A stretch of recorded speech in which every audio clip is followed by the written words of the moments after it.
Boop. Hello, welcome everyone to something completely new and different, the Touhou series, number 7, Perfect Cherry Blossom.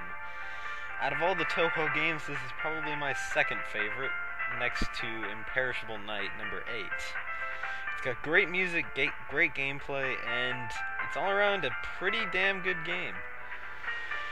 Anyway, for those unfamiliar with the Touhou series, it is a shoot-'em-up series where you play as people who shoot people with guns. Not really guns, but you shoot bullets. You'll see what I mean in a second. I'm going to be playing as Sakuya Izayoi because she is my favorite character. Partially because she's a JoJo's Bizarre Adventure reference. Anyway, this is stage 1.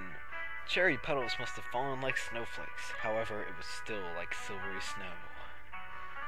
Very poetic. Very exciting. Not really. The first stages are not that exciting, to be honest. It's later in the game when things start to pick up. But it's still pretty good. I would highly recommend this game for you and your children. As you can see, I am moving around, shooting knives, and killing things. This is a basic structure of a Touhou game. You watch out for those bullets, and you shoot bullets of your own to kill other people who are trying to kill you. Pretty basic video game structure, if you ask me. I just totally wasted that bomb. But at least I get to demo what the bombs are. Bombs are basically, as you saw, screen-clearing devices. You use them to destroy everything in your path in the most brutal way possible. If that isn't pretty good, then I don't know what is. This is our first boss, sort of. It's a mid-boss, really, because she doesn't appear later. It's Cherno.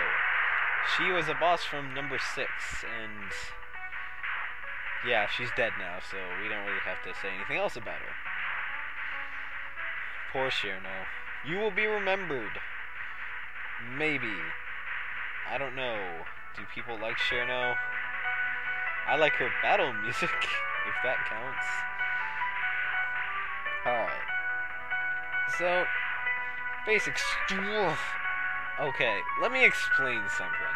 I have a really bad habit to just activate a bomb whenever I feel I'm in the slightest amount of danger. This is kind of a bad thing to get yourself into, because you end up just wasting bombs if you come too close to a bullet. I don't recommend getting yourself into that habit. Anyway, this is our first bit of dialogue. I'm just gonna go ahead and let you read that. Not try to skip through it or anything, because the story in this game is riveting. Not really, but the dialogue is pretty good, so yeah, go ahead and go through that. What was I saying? Oh yeah, stuff I was picking up. The red blocks, labeled P, are my power. The more I collect, the more powerful my shots get, as evidenced by that number on the right side of my screen, 109, with the little bar. Grays is basically how close you get to bullets. If you get really close to bullets without actually colliding with them, then you get grays, which is like extra points. It's kind of like the near miss in Burnout. It's kind of an odd thing to compare it to, but whatever. Point, those are the blue things you pick up. If you get 50 of them, you get an extra life. Next is 120, then 200, and it just increases exponentially. It's a way to get extra lives and extra points. Anyway, this is our first boss, Lady Whiterock. She is pretty icy, I guess. I don't know if that mist is deadly or not. I don't intend to find out. I've never been actually engulfed by it. Knowing this game, it probably is.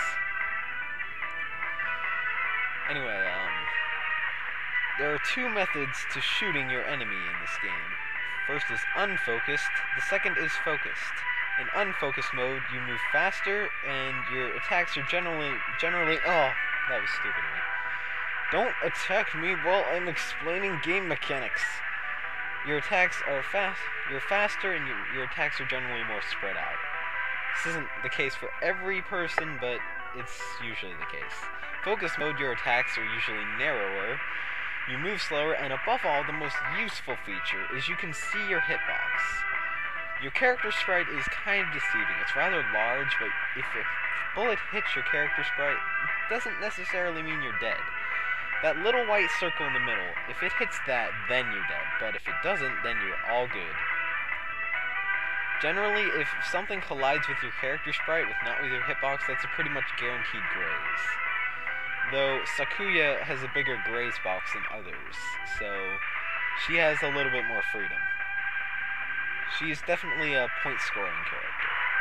Not that I really care about points, because I kind of suck at this series anyway. And with that, that's stage 1. See you again in stage 2.